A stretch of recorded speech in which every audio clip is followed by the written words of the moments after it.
Hello. Imagine a situation where you are thrust into a leadership position, where the person you are working for has decades of knowledge running combat operations, and you have little or to no knowledge, but are asked to lead a large group of people. Imagine the level of impact that you may have, a potential world war or nuclear holocaust if the decision that you make is not correct.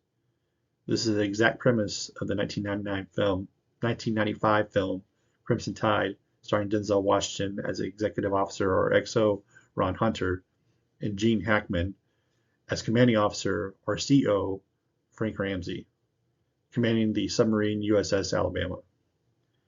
Hello, class.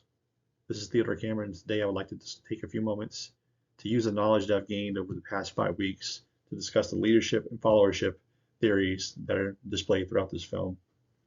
Although the main plot of the film is an American nuclear submarine executing a mission to stop Russian rebels by not allowing them to fuel or launch their own nuclear attack, the true turmoil of competing leadership styles is what really drives home the movie for me. As we go through the overview of today's briefing, I'll talk about the framing the leadership environment. I'll also discuss the characteristics or characters' leadership styles, the self-immunization of leadership style, and then the scene review. We'll talk about a specific scene within the movie that I felt was very impactful, and we'll go and discuss about that particular scene. Using the framework for analyzing leadership model, I was able to take 4 key components and lay out the scenario for you for the film. Starting off with the situation. There is a Russian civil war that leads to rebel forces gaining access to nuclear launch codes, which causes the heightened level of concern for U.S. and foreign leadership. The mission is the crew of the USS Alabama has been tasked by U.S. leadership to deploy to stop the potential launch of those missiles. There are many leaders within the actual film itself, but the 2 main components or the 2 main leaders I'd like to discuss throughout this brief are CO Ramsey and XO Hunter as we go through the briefing. Also, the followers, pretty much every crew member within the submarine throughout the film have an opportunity to be followers. But for this particular brief, we will discuss one scenario where one of the members' followership is tested.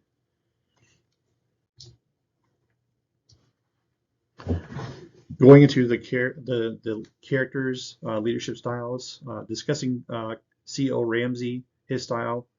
I believe his style is more of an authoritarian leader because of his extensive experience as the submarine CO. He has taken no input into the others making decisions.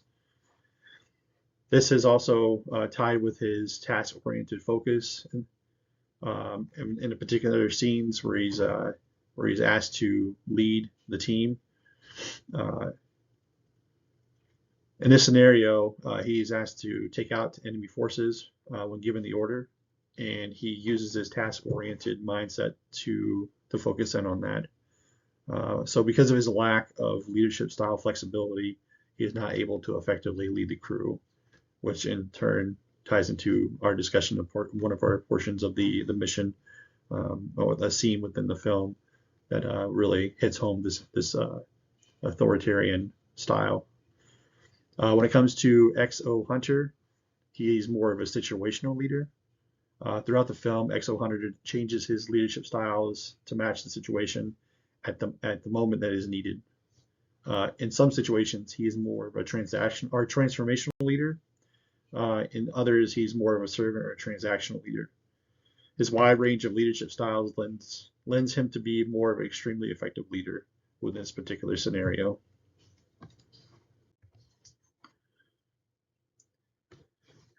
The leadership style I would like to emulate is XO Hunter's situational leadership style. Throughout my Air Force career, I've had the opportunity to work with many great leaders, and the ones that have made the biggest impact on me as a leader are the ones that are able to adapt to situations and provide sound judgment and decisions. based off our decisions for those around them. Although I've seen my fair share of authoritarian style leaders, it is those that are able to incorporate other styles to be the most effective.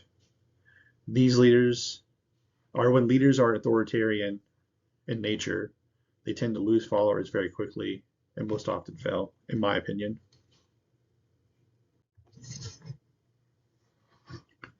All right, transitioning to the scene that I would like to review. The scene I chose to review was the power and influence scene.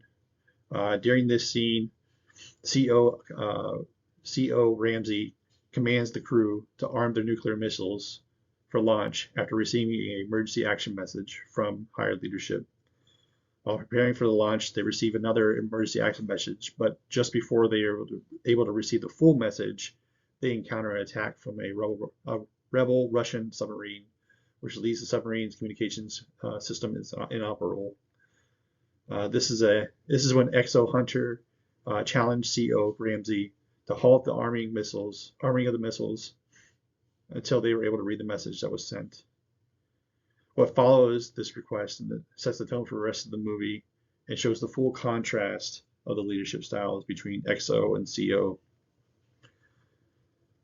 As I went through and kind of determined what followership types are depicted in this film, I came across Kelly's theory of alienated followership, and I use XO Hunter's his challenge within this particular scene of CO and his decision as an alienated follower. He speculated that the CO did not have the capability of fully understanding the need to read the secondary message and his decision to move forward on executing the mission. When it comes to Kelly's theory of conformist follower, I used the Cobb as the example. The conformist follower is somebody who follows the direction to a T, essentially. And Cobb followed the orders of XO Hunter to remove the CO from the operation because the XO did not concur with the CO's order to arm the missiles and potential launch in the future. So I kind of feel that Cobb showed a conformist followership style in that scenario because Cobb had a very extensive relationship with XO Ramsey and the time they had this together in the USS Alabama as CO Ramsey's leadership over Cobb. I kind of felt it was very fitting for Cobb to be the conformist in that aspect. With the leadership style in conjunction with the followership, I used, again, Kelly's theory of the conformist follower and the authoritarian leadership style. As we discussed before, Cobb following the order of the XO Hunter. XO Hunter is using his more of authoritarian leadership style at that particular moment to tell our command Cobb to arrest CO Ramsey and take him back into his quarters. I kind of felt like that was a good fitting for that piece. And also Kelly's theory when it comes to autocritic leadership and alienated followership, as I discussed before with XO Hunter, his conflict with CO Ramsey and his decision to move forward with arming the missiles and potential fire onto potential nuclear fire onto the Russian members. I kind of felt like it was a good contrast with a critic leadership of CO Ramsey. So that was a big reason why I made that decision. And then interaction between the leadership and followerships, as you see on the screen, CO Ramsey had quite a bit of leadership followership interactions with XO Hunter, with his contrast and XO Hunter's philosophies were very different. And then also the contrast of Cobb and CO, of Cobb not really following the orders of CO when it came to making an ethical decision at that particular moment. It was very impactful for the actual film itself. And then also with EXO, Hunter, and Cobb, as I discussed before, with Hunter throughout the film after Cobb made the decision to follow the orders of the EXO throughout the rest of the film. He stayed true to his conformist followership roles, and that interaction between the two played out the way it needed to make sure that the mission happened like it's supposed to. And then also with EXO Hunter and CO Ramsey, this particular scene, like I said before, set the tone for the rest of the film, to where the contrast between the two, CO Ramsey continued to push his authoritarian mindset throughout the film, and EXO Hunter continued to use his ability to adapt to the situation to provide that leadership in the context it needed to be in. Was extremely powerful. But this scene, the power and influence scene, really set the tone for the rest of the film and how their leadership styles are going to play out.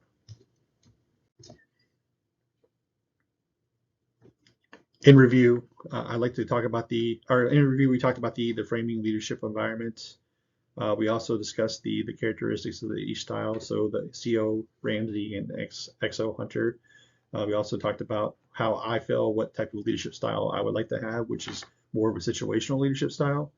And then we went into the scene, the main scene of the film that really drove home the different leadership contrasts. I appreciate your guys' time, and thank you very much for taking the time to listen to what I have to say about this particular film. Hope you have a great day. Thank you.